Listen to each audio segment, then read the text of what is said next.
Most financial advisors are giving business owners terrible advice that's killing their growth potential. They are probably doing decent advice for employees, but when it comes to business owners like yourself, we have a whole different strategy. And, they might be telling you to diversify outside of your business and do all these other things that fund other people's businesses that are out of your control. Now, the ultra wealthy are actually using a little known banking strategy that keeps capital, their own capital, working for them. It's exactly why I've been talking about this pretty often on the podcast, different wealth strategies, and why I invited wealth strategist MC Laubscher onto the show today to reveal exactly how business owners can take control of their own capital and stop financing other people's businesses so you can take control of your own capital, wealth, generate that from within and within your own control. I mean, that's what we all want. So we have freedom through all that. So he's going to break it down. He has a bunch of books. He has a bunch of podcast episodes as well. He's going to tell you all about it in the episode. Before we jump in, I want to urge you to pause this and go check out the AI clone that I built around this whole podcast. Totally free. Has this episode you're about to dive into, plus 600 plus other episodes, all trained on this clone. You can type with it. You can chat with it on the phone or in audio. You can even call it, kind of like FaceTime. Go to hustleandflowchart.com/clone. That's hustleandflowchart.com/CLONE. It's totally free. You'll love it. Just try it out. All right, let's get into the episode after you've done that. See you over there. Hey, I don't know if it's just me, but marketers right now are feeling pretty spread thin. You're feeling the pressure to generate content, repurpose that content, launch campaigns, generate leads, score the leads. There's so much more. And I don't know if you have time to even breathe, take a moment for yourself, or even run the rest of your business. So HubSpot's got the solution for you, and they have Breeze, which is their new built-in AI. It's all here to help you out. So basically what this thing is doing is it's combining the power of their marketing hub with the content hub to give you everything you need to have your best quarter every quarter. So they have tools that help you score the leads, and it'll shine light on potentially your best customers. They also have AI curated analytics, suites and reports and KPIs, all the things you need right there to know what's happening in your business, along with co-pilots and agents that help automate the task. So the idea, HubSpot here, is trying to make your life easier so you get results faster. So go check it out for yourself. Visit HubSpot.com/marketers to learn more. All right, MC, we're doing this. I'm so happy that you're here, man. And the first time I met you, immediately I realized you think differently in terms of how to leverage your business, leverage everything you're doing, especially on cash flow. Speaking on that, and there's you're I don't know if you'd be considered your partner, but Dave Wolcott was on the show recently talking about all sorts of financial strategies, infinite banking. Then he pointed me to you. He's like, this guy is the mastermind behind the machine of so much. So happy you're here, man. Awesome to be here. Thank you so much for having me. I've been looking forward to our conversation. Yeah. And we were just chatting through some of the things that you're working on right now, some new stuff. And I think what we were talking about is like a lot of business owners, we get stuck in the day-to-day. Like we get stuck in the doing, and it's not like a bad thing, but it's like we get good at what we're good at, right? And we don't sometimes slow down to analyze, wait, how's the business doing? What are the mechanisms that are happening? Maybe the structure of my business where the money's actually flowing in, out, and maybe in between what's happening. There's a gap there, that most of us don't really understand or have a plan for. And you do. You have a lot of plans for this stuff. So I think it's very timely for folks right here. But what would you say? You say that's a kind of a good starting point or overview of what we'll be chatting about? Yeah, absolutely. I think that business owners start businesses that they're extremely passionate about, and they're grinding and they're sweating. It's blood, sweat, and tears. Mm-hmm. And so much hours go into it. And if business owners listening to this, they know the work involved, and just running it and getting it up and running and getting it profitable, and just move, keep on growing the business and working in the business, that sometimes we forget to just press the pause button, not the stop button, just pause and step away and look at what we're doing. and what we're doing, as a business owner, the CEO, the leader of the business, what we're doing to grow the business with, right? And what are we using from a finance standpoint? And I think that's one of the things that I love sharing to business owners is, look, there's a lot of things from a financial standpoint that you can do that's right in front of you, and it's little things, but it's going to make such a massive business and difference for just having more control over the business and the direction that the business is going, and having more control of the growth of the business. Yeah. So there's two things there. I like the control aspect because I want to get to that. But before that, it's hitting that pause button. I think, it's not necessarily saying everyone's in hustle mode, but you might just be in that mode of growth. Like, hey, I'm growing my business. I'm really focused on this project, or have these opportunities, or I'm drumming up opportunities. Maybe you're early on. But then, you're not hitting the pause button to work on your business. You're more in it. You're doing the stuff. And I know I'm guilty. I was just chatting with my wife about this. She's like, I think it'd be good like once a month to have like a dedicated day where you're just looking at the business and really engineering. I mean, there's probably all sorts of categories, but this one we're talking about, things like cash flow and having control. Now going over there. But what are your thoughts on that pause button? Like, how do you coach people through that, or what have you seen as like effective strategies there? Yeah, absolutely. So here's the first thing that I would share with business owners. So I mentioned how everybody knows you start that business and the blood, sweat, and tears that you pour into it, and you're working really hard. You're in startup phase, and at that stage, you look basically like broke on a financial statement because you're all in. I mean, that's the way to get things off the ground. Right. So nobody wants to talk to you at that stage, right? There's financial professionals, legal professionals, tax professionals, they're looking and saying, there's not much we could do here for you. Then you get the business off the ground. The business starts to generate really good cash flow. It becomes profitable. And now you're growing the business and you're kind of in growth mode. And during growth mode, you become very, very successful. And at this point, now every single financial professional, legal professional and tax professional is banging down your door to sit down with you. And when financial professionals then get to sit down with you, they tell the business owner, well, here's what we should do. And here's what we proposed. You've done really, really well starting this business and growing this and scaling this business. Let's take some money out of the business and diversify it outside of the business and give it to them so that they can manage it. So what they then do is put it in a diversified portfolio of stocks, bonds, mutual funds, ETFs, and index funds. And at that moment, this is a very, very crucial thing to realize. At that moment, you have financed other people's businesses. So I love Apple. I love Tim Cook's Apple. All of my accessories they're Apple. I use Apple products. Yeah, absolutely. I love Apple, but Apple doesn't need more of my money. I don't need to finance Apple's operations and their growth. My own business does. So it's a big paradigm shift for business owners to think about. It's like, oh, well, where would I put my capital that I can access it to grow my business, finance my operations? If I have to bring in AI and invest in that, how do I do that? If I have to hire more key employees to grow the business, how do I do that? So that's like the first thing is the money flows out of our businesses into other people's businesses through the advice that business owners get. And 99% of financial advice that business owners get is terrible. It's terrible advice.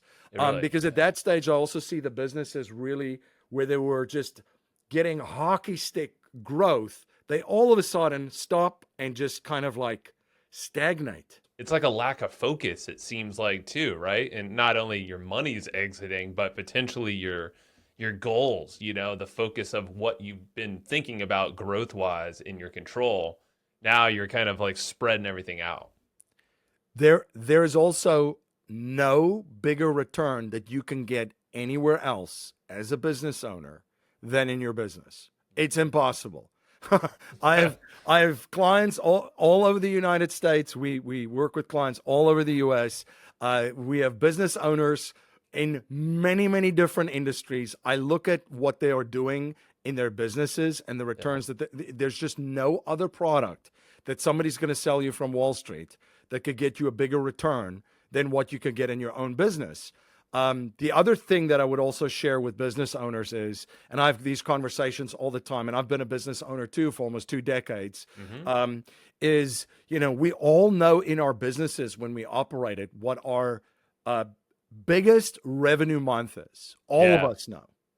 Yeah. We know that this is the month where this is it. This is where we're shooting out the lights at that point, right? Focus in, yeah. Yeah, we know, and most people, when they're listening to this, they could probably name their month. Like, for example, my month is the month of May. Every year, that's our highest revenue month. And then also, in reverse, business owners also know when their lowest revenue month is. We all know. Like, again, for example, I can tell you, August is my lowest. I just spent the entire August in South Africa with my family, visiting friends and family there, because I know that there's not a lot going on. So that's the month I pick for vacations and so forth. There's really not a lot going on. Now, there's these seasons of cash flow in a business, but your operating expenses stay the same. Your overheads stay the same. So some months you're doing really, really well. Other months you're not. And when I have this conversation with business owners, I say, well, what do you do in the lower revenue months? And the answer is usually, well, I might have to tap into some of my savings, or I have to go to the bank to get a line of credit. And we just finance that. We take on debt to get through those months. And then all of a sudden, revenue starts to pick back up, and then we pay back the debt. Yeah. That's the common thing. You see offers coming in, PayPal, working capital, whatever it might be that people have access to or that you're comfortable with. Yeah. Exactly. So then the question then becomes is, where can you position capital as a business owner most effectively and efficiently to allow you full control over it, to grow and scale your business, invest in technology and hire more key employees, and also utilize it for cash flow in case you need it, to become your own banker during these lower revenue months. Because in the end, if you position things effectively and efficiently, you get to profit from it, and it becomes an asset for you instead of you then becoming an asset of someone else, right? Another bank. So that's the big message that I talk to business owners about all the time. Is, you've got to figure out, and these are 2 very small things, just 2 little minor tweaks, that people can already think about, that will make a huge difference in their business. That's huge, MC. So the one line you just said is becoming your own banker. And, Dave Wolcott, when he was on the show, I definitely urge folks after this conversation, go listen to Dave as well. That episode came out recently. Define what becoming your own banker is. Like, how does that apply here? What do you mean by that? And then what can we do with it? Yeah. So, becoming your own banker, a lot of people have heard of infinite banking, bank on yourself, the private reserve strategy. I call it, in my newest book, I call it the Get Wealthy for Sure strategy for business owners. Nice. So basically what it is you can warehouse capital in life insurance contracts, policies. So you warehouse capital in a mutual life insurance company, and you use a dividend-paying whole life insurance policy with that mutual insurance carrier. Now, this is very, very important. Mutual insurance carriers have been around since the mid-1800s. They've been profitable every single year consecutively since then, paying out dividends to their shareholders, which are policyholders. So if you just think about that for a second, right? What has happened since the mid-1800s? Like, we had a civil war was happening in the United States, right? There was 2 currencies circulating, grayback and greenback. This was before the creation of the Federal Reserve System in 1913. You've had 2 world wars. You've had all these economic crashes. You've had the Great Depression. You had a new financial system being born with the Bretton Woods Agreement in 1944. You had the Richard Nixon gold moment, taking the world off the gold standard in 1971. You had the creation of the petrodollar in 1974. You had all this stuff, and these institutions were still profitable and managing their affairs. So that's your counterparty, right? So you have a policy which is structured very specifically for cash value. So we're structuring it like it's a supercharged savings account. Most people think life insurance is, there's a contract, somebody has to pass away and die for somebody else to benefit from it, right? Or get a payout. Right.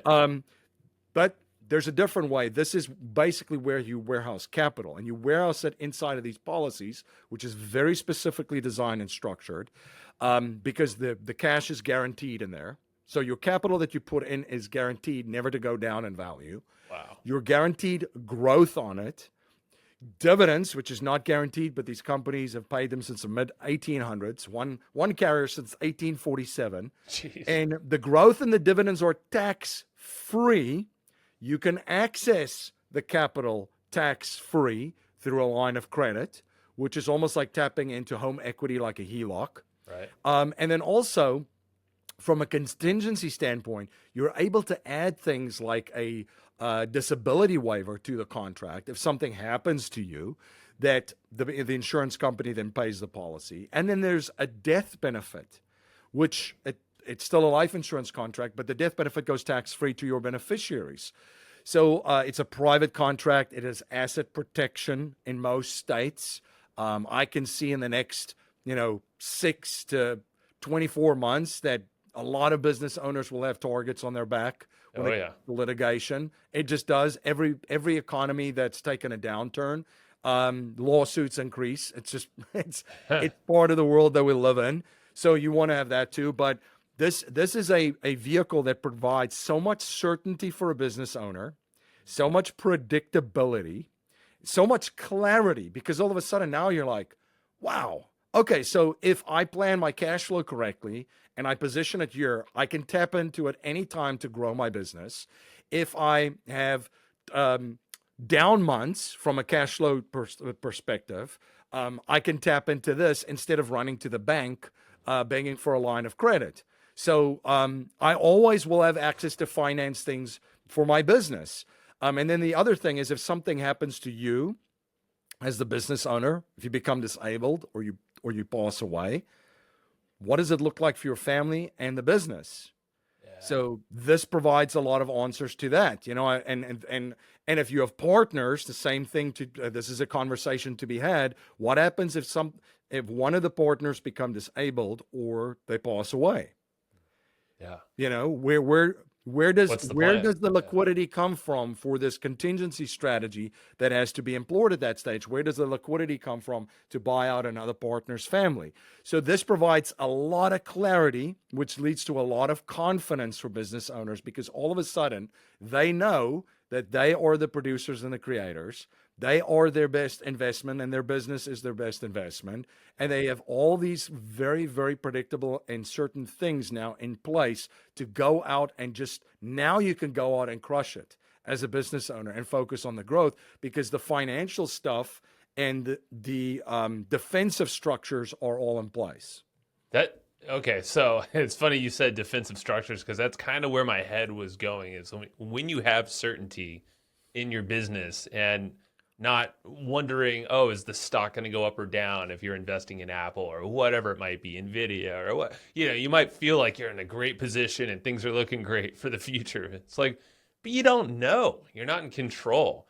And if you have this kind of system set up, this life insurance policy with, structured in this way, you're warehousing your own capital, but you also not only growing that capital, you have all these other benefits you were mentioning, like the tax side of things. I'd be curious. I want to hear a little bit more on that. But you have access to it at any time for all sorts of events. You are controlling that capital, not someone else. And literally, you can get it out almost immediately, right? As with anything in life, I always ask, would you want less or more control over anything? Think about it. Your health, would you want less or more control? I would like to have more control over that, right? Yeah. Your family, I would like to have more control than less control. Your business, your investments, and that's a big thing. You mentioned taxes there. I always say, like, one of the biggest threats right now, people, I always look at what are some of the dangers and threats out there? Okay, how can we turn these into opportunities? What skill sets, capabilities, people in my network? What do I have that can, and who do I have that can help me capitalize on these opportunities? So one of the biggest threats as a business owner is taxes. Yeah. I mean, for everyone. Yeah. I jokingly say this is not a black swan. I'm from South Africa. This is a gray rhino. And when a gray rhino, I just went on safari with my family and took my kids for the first time, and we saw a couple of rhinos, and I started to smile when they were started to walk. They didn't even run. When they even walk fast, you can feel them. The earth is shaking. Something's going to happen. You can hear them. You know they're coming, and you can see them coming. So Texas is a gray rhino. It's not a black swan. So how you generate income as a business owner is already one of the most tax efficient ways to generate income. Then the second step becomes, well, what are some of the most tax efficient ways to position capital?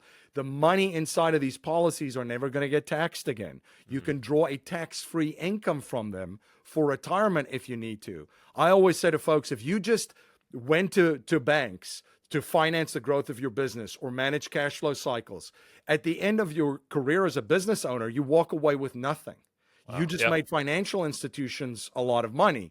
But if you become your own banker and you implement this system, 30, 40 years into your business, when you're ready to hand over the business to the kids or sell it for an exit, you might walk away with all of these policies or a policy that could be worth $5 million, $10 million, depending how much you put in there, tax-free. Jeez. So that's what, even without the exit of your business. Right. So that's a big thing about the positioning. And then the third thing then is deploying capital, right? So making it, generating income, positioning it, and then where do I put it to work? And I always come back. It's funny. I always have business owners ask me, where's a good deal I could put my money in right now? A good deal. I said, you know what? It's the best deal that I know of under the sun. There's nothing better than this. Your business.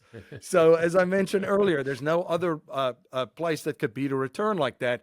And you get a lot of favorable tax treatment because of that. If you keep deploying capital in your business, because you're growing your business, you're employing more people, it actually generates more taxes for the government. So they like it. That's true. Yeah. You're playing their game. Exactly. You get the incentives. The tax code is a book full of incentives of how to legally reduce your taxes. So it's in there, and it's, once you look at it, I think it was Tom Wheelwright that said it the first time that way, that I'm like, that is exactly what it is. It's your manual. It's literally a manual. They say, well, here's the amount that you owe, but here's a book. If you just do what's in this book, you could basically knock that amount to almost nothing. And if you look about it, why would they do that? Well, if you start a business and you put the capital to work in your business, you're creating jobs, which in creates more revenue for them. And you solve a lot of problems in the marketplace through your products or services. If you put it in life insurance companies, think about it this way, right? The welfare state exists, but the government does. I mean, how many people do you want to fall on that safety net? So insurance companies play a very big role. Life insurance is the bedrock of society. Just think about it, right? If income earners and families die, and what happens to the family? If there was life insurance, then that family has some income replacement from the lost. Besides the emotional stuff, right? Just financial. There's a huge financial loss, and that solves that. So the government looks at that and say, we will basically reward people for positioning capital in life insurance companies because of the value that it provides to society. And it's the same thing, with other investments eventually that I talk about a lot, real estate, which you're providing quality housing, affordable housing, energy, and so forth. But that's all in the tax code. So it's a series of incentives that's there. And it's a game that if you're not playing it as a business owner, you absolutely have to, because if you don't press the pause button and think about that, that could really hurt you in the coming months and years. Well, and like you said, life happens. Things will happen, and the government's not dumb. There's a tax manual or just a manual on how they want things to run. So play the game And you mentioned, yeah, life insurance, you're honest, you're supporting the bigger economy and everyone else, not only yourself and your family. I'm going to pause this really fast to go shout out another podcast that I think you should peek at yourself. It's called I Digress. It's hosted by Troy Sandage, and it's also brought to you by the HubSpot Podcast Network, the audio destination for business professionals like you. And what I love about this podcast is that it keeps it short and snappy. It's actionable and to the point. It's under 30 minutes. I Digress actually helps you eliminate a bunch of complexities and complications, confusion when it comes to your business, your marketing. Gives you a bunch of frameworks and strategies to help you scale and actually be sustainable with whatever success means to you. So go check it out yourself. I urge you to go listen to I Digress wherever you get your podcasts. Hey, are you tired of the hassle of building sales funnels? I totally get it. I've been there. You started your business not to be chained to your laptop all day. You built it for freedom. And thankfully, there is an all-in-one platform that makes it easier for you so you can focus on attracting customers online. The platform is called Kartra, and it gives you all the tools you need to grow your business. The best part is Kartra comes stocked with all the done-for-you campaigns, so you don't have to worry about thinking about building from scratch. Everything is designed, connected, and written for you already. It also leverages AI to help you with some of this writing.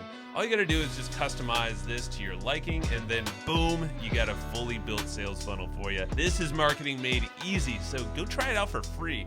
30-day free trial over at hustleandflowchart.com/Kartra will get you there. So again, that's hustleandflowchart.com/KARTRA. And you mentioned real estate. Like, I believe it was from our initial conversation, you just triggered it, but insurance is kind of similar classification as real estate, right? Like in the eyes of how it's all drawn up. Obviously, you're supporting the greater economy, like you were mentioning as well. So it's almost like incentivized, similar to real estate and the tax benefits and all that stuff as well. Absolutely. If you think about real estate and life insurance, when I looked into this years ago, I'm like, they're exactly the same asset classes. Yeah. And by the way, I started as a real estate investor in 2001, and I was trying to start up businesses during that time too. Yeah. But that's where I started while I was playing sports, and then I discovered the life insurance strategy, and I added it to my own overall strategy. And one of the things that blew my mind was what you just said, that it's the exact same asset class. So I knew and understood real estate at that point, and then I looked at this and I said, wait a second. So with real estate, if you buy it and you finance it, let's just say you mortgage it, there's a specific amount of payments that you pay, and then you own the property free and clear. It's the same thing with a life insurance contract, whether it's a 5-pay, a 7-pay, a 10-pay, 15, 20, or pay till whenever you want to pay it to. There's a specific amount of payments, and then you own the contract free and clear. Every single time you pay, let's just say you pay towards the mortgage of a property, you build equity in that property. The same thing with a life insurance contract. You just really exponentially grow equity, where about 70 to 80% of your premiums is equity in your policy. So make payments on both, you build up equity. And then how do you access that equity? Well, with real estate, you can do a home equity line of credit. You could do a cash out refi on bigger projects. But with life insurance, you can establish a life insurance line of credit or a policy loan to tap into the equity of a life insurance policy.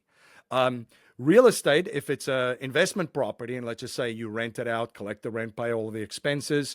If you do it properly, there's some cash flow left at the end of it, right? Life insurance, if you have a policy with a mutual insurance carrier, they operate their business, and when they operated well, they're profitable, like they've been since the mid 1800s, and the result is dividends. They pay a dividends, which is cash flow to its members, to their policyholders, which are the shareholders. Real estate, if done right, if bought correctly, managed and operated correctly, the value increases of the property. The same thing with the life insurance. If you structure your policy correctly, the death benefit increases as the equity, the cash value increases.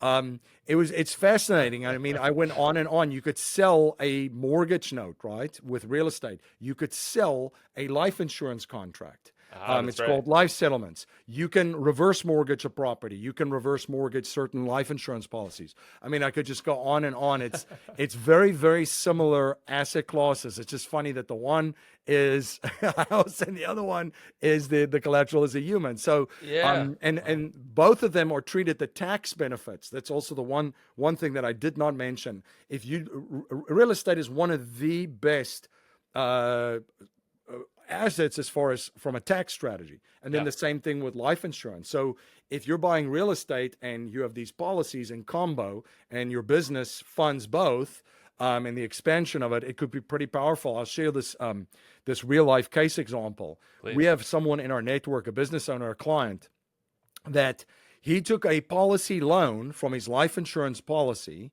to then, which was set up and financed his business, and he used it for cash flow management. But he took a policy loan and then he acquired the building from which his business was operating. Uh-huh.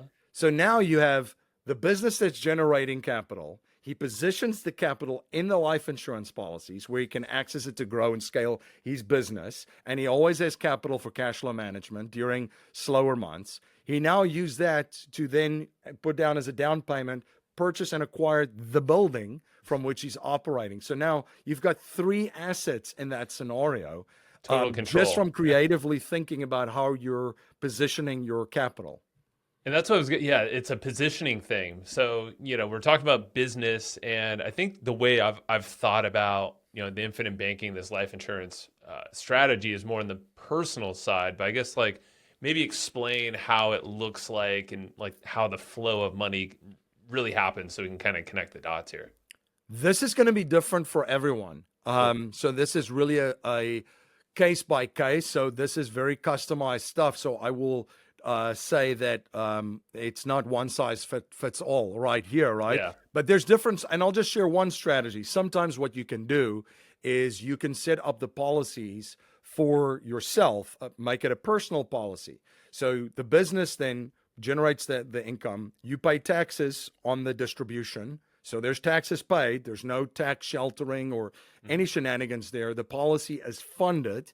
You built that up, and now you can become a lender, the bank, to your business and loan your business the money, which there will be a note involved. There will be interest payments.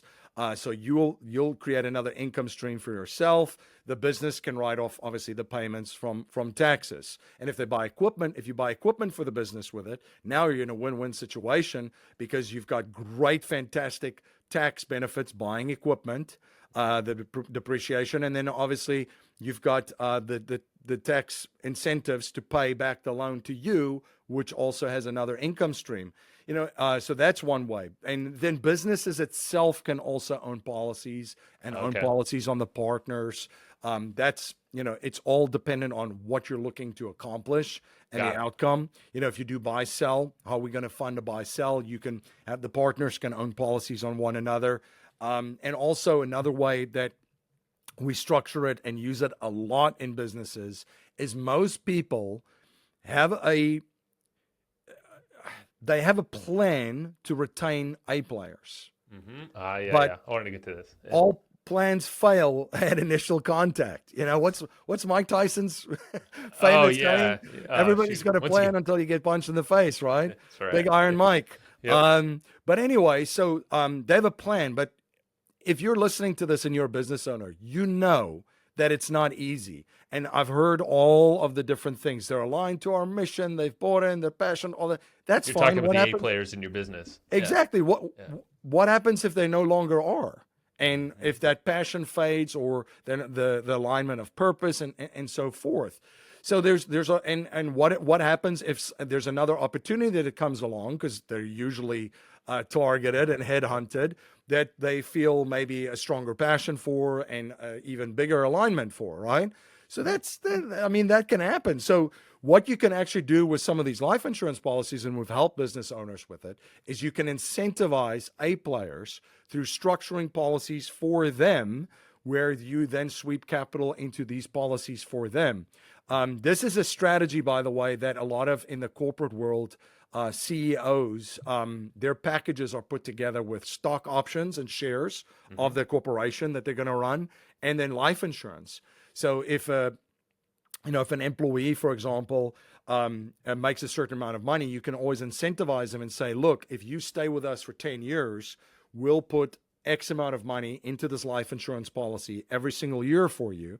And by the time you walk away, if you want to leave after 10 years, that's fine, but you're locked for 10 years. You leave before 10, we keep the life insurance policy. You stay for 10, well, now you have all this tax-free money in a life insurance policy for you. So that could be one thing from to keep a key employee.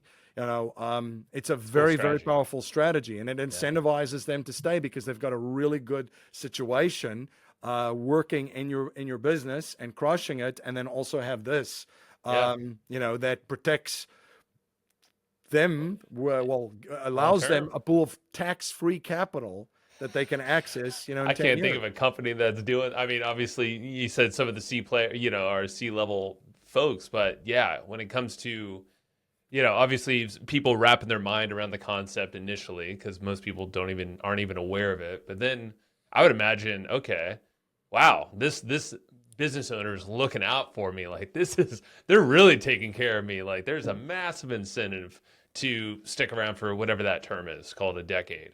And They're all in at that point because you've shown your loyalty to them and that you are willing to invest heavily in them and do everything that you can to keep them and keep them happy. So I mean, it's a really, really good strategy to just keep and maintain some of the best players that are out there. Yeah, and that's something I think we all got to be thinking about in our businesses, because things are changing fast. Like you mentioned, opportunities. You have things like AI and technology moving so quickly too. Like there is a big push for people wanting to go start their own thing.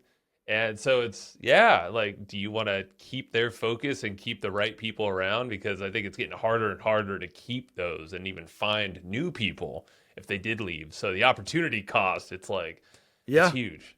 Yeah, I've got another idea too that that I'll share for business owners. So a lot of business owners employ their children in their business, which you can.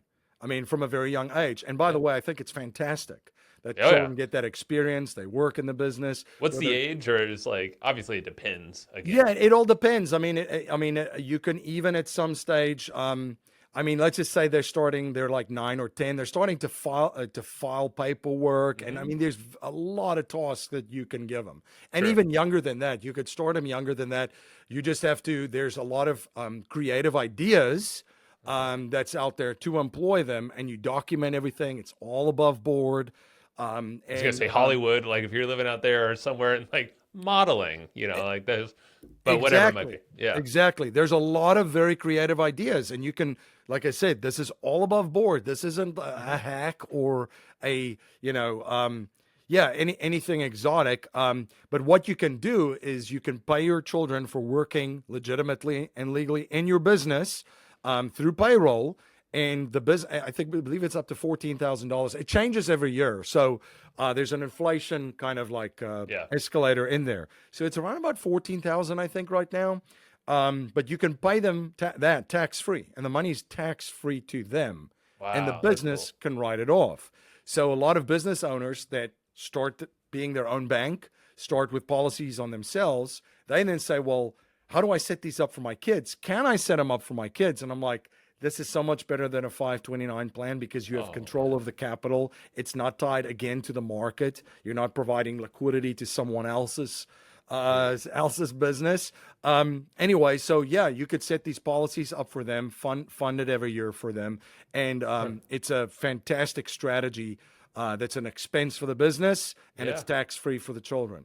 And it's better than a 529 plan. And I can see why. I mean, for all the benefits you just lined out earlier, like that, just imagine starting so young, like it's compound interest again, right? It's the wonder of the world. I forget which number wonder of the world Einstein called it, but and it's a great point. I mean, I started these policies right away for my kids too. So it started to compound Yeah. interest, uninterrupted compound tax-free interest in those policies, which Jeez. I always have to add the tax-free compounding Yeah. because, the one thing about the world of finance, and this is how my mind works these days, but there are so many compound interest equations. And what you want to do is always try to put yourself on the right side of it. So taxes, for example, people just think about it. I think about it as you're on the wrong side of a compound interest equation. Yeah. Because That's if true. you're paying, let's just say in some cases, I mean, the tax rates are so just enormous these days, but let's just say almost 50% that some people pay into taxes. Think about that 50% of your income compounding over 10, 15, 20, 30 years, right? It makes me nauseous to just think Yeah. about it. So it's a compound interest equation. So even if things are, and this is what I would say to folks too with qualified plans, even if it's growing inside of your qualified plan, you're deferring taxes, Yes. which right now, back to the gray rhino analogy of taxes, is the worst financial strategy you can do. Is deferring taxes, meaning we're going to put money in a vehicle, get a tax break or a favorable tax treatment because we do that, but we have to pay taxes 10, 15, 20, 30 years from now on that. Yeah. So you're not paying taxes on the seed, you're paying taxes on the harvest. Oof. And who knows what the tax rates are going to be at that stage, right? Good call. Yeah. And that's where, David Wolcott talked a lot about it, like with 401ks and all these other IRAs or whatever it might be, however it's structured. That's that gray rhino, right? For the future. You don't know what that looks like. No Tax-wise. idea. Yeah. And there's so many variables that impact that. Yeah. And like I said, it comes back to control. Do you want more control or less control in Yeah. all areas of your life? I always opt for more control. For sure.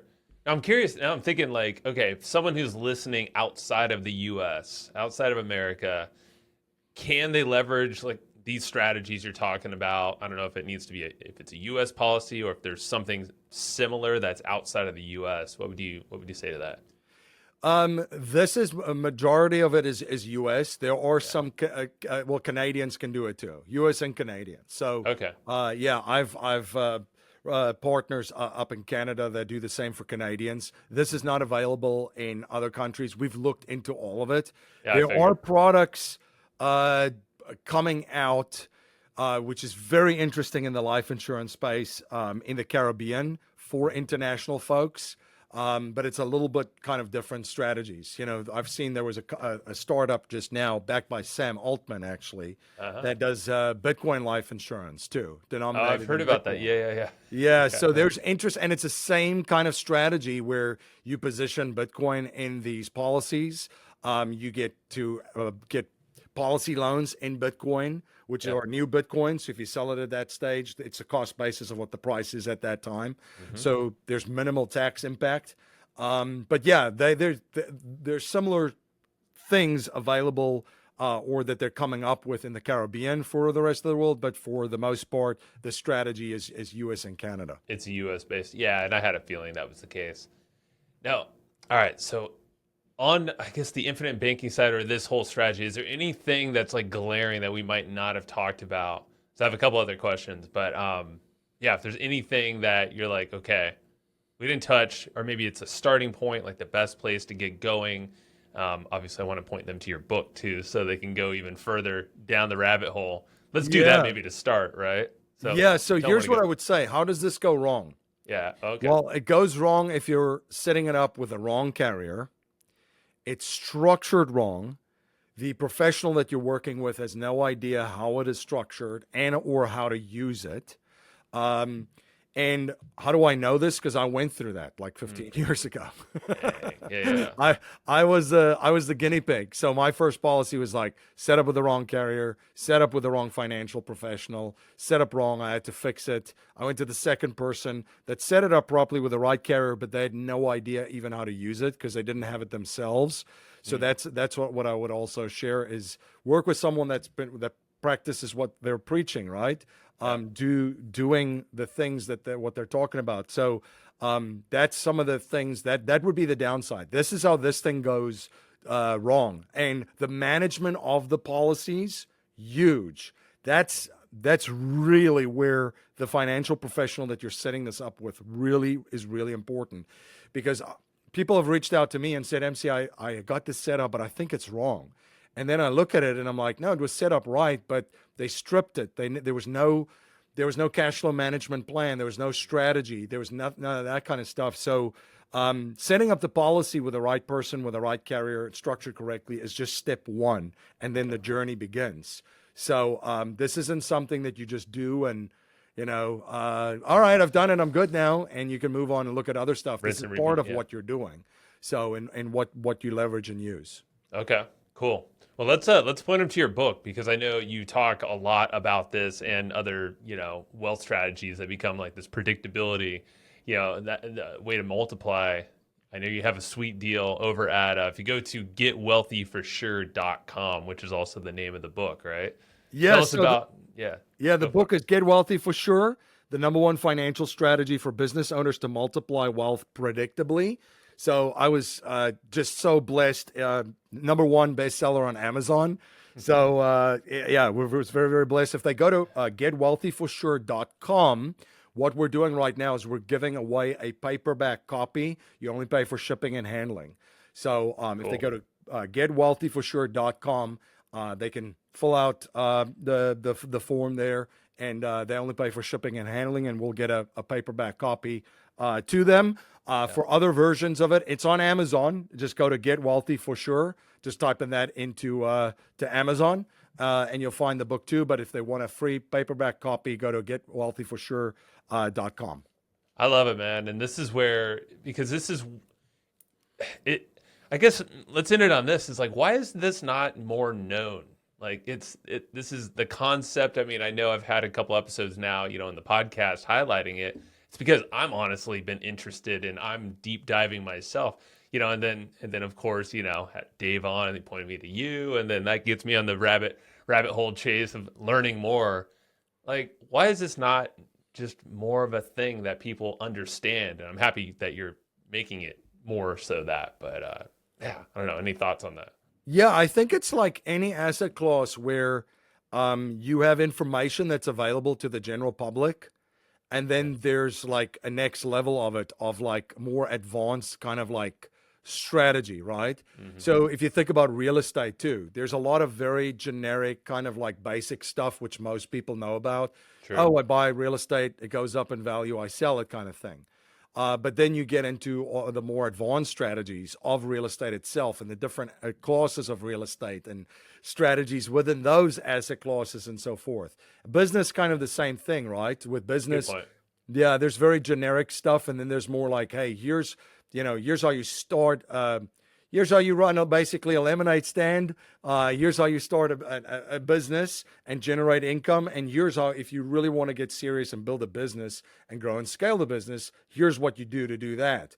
I think that's very similar to life insurance, where I call it retail life insurance. So the general public just knows about retail life insurance, right? If you talk about life insurance, it's like, hey, somebody dies, there's a death benefit, and that's about it.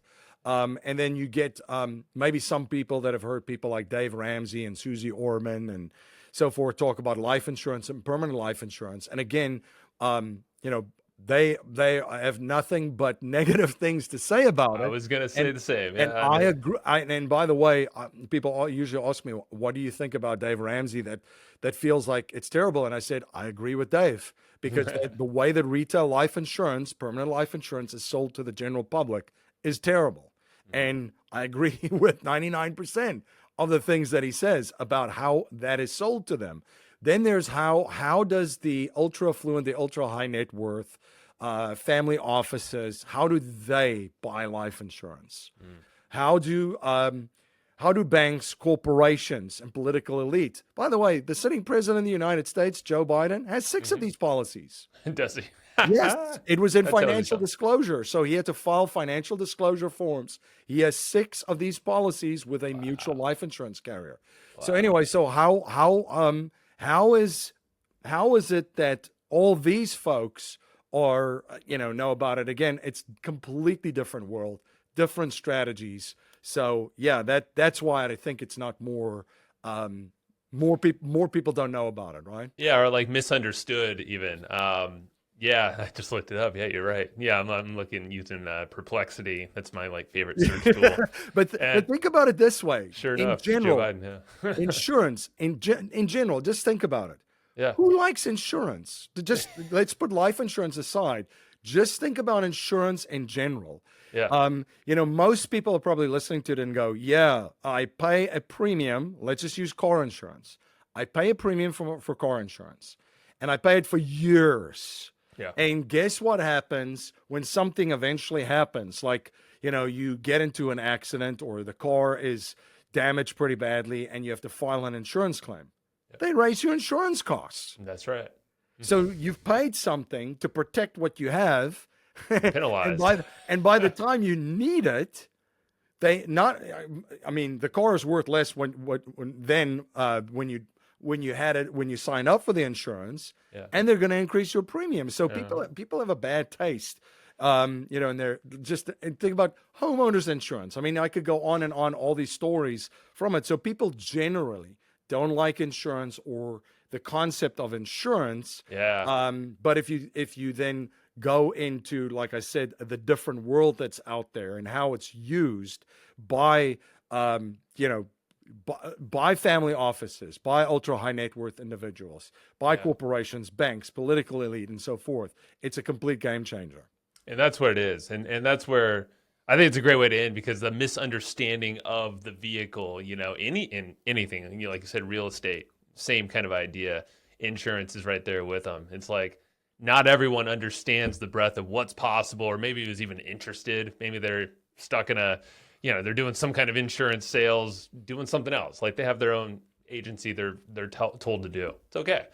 But yeah, the family offices are where they're specialized, and the cool thing is everyone has the ability to have access to that kind of level of investments. You just got to know where to look. That's why, luckily, you're here and you're helping them out. So get the book. I want to point there, and so get wealthyforsure.com. Go get your copy. It's free, shipping and handling. And how do they also reach out to you, MC, for more? Because I know you have a lot of cool information online that got my brain thinking of all sorts of stuff. So absolutely. If you want to learn more, we have presentations about these strategies too. You can go to yourownbankingsystem.com. That's yourownbankingsystem.com. And then also at Cashflow Ninja, we have over 1,000 podcasts. Yeah. We have covered over 100 different asset classes and niches that people can invest in. So we've got a ton of information. It's I started that in 2016. So there's my body. I started of work. in 2017, so you beat me by a year. I had to look over because I've been on the wall. That's awesome. That's awesome. Congratulations. Yeah, you as well. Your podcast is great, man. There. Yeah. No, I love that you're putting it out there, and you are a giver. That's why I wanted to make it very clear. Is like your books are great, and the fact that I've listened to your podcast as well. I need to obviously have a big backlog to go into, but yeah, if you're at all interested, go follow MC. I'll link everything in the show notes description below, so it's easy to find. Dude, MC, I appreciate you a ton. I know we'll be chatting more, and even personally with what I'm doing, I have a whole bunch of ideas and how we'll be playing together. And I'll remind you, go check out what Dave Wolcott talked about on the podcast, because we mentioned you as well, MC, and you guys collab on some stuff. So awesome. I'm stoked. So thank you very much, my friend. Thank you so much for having me.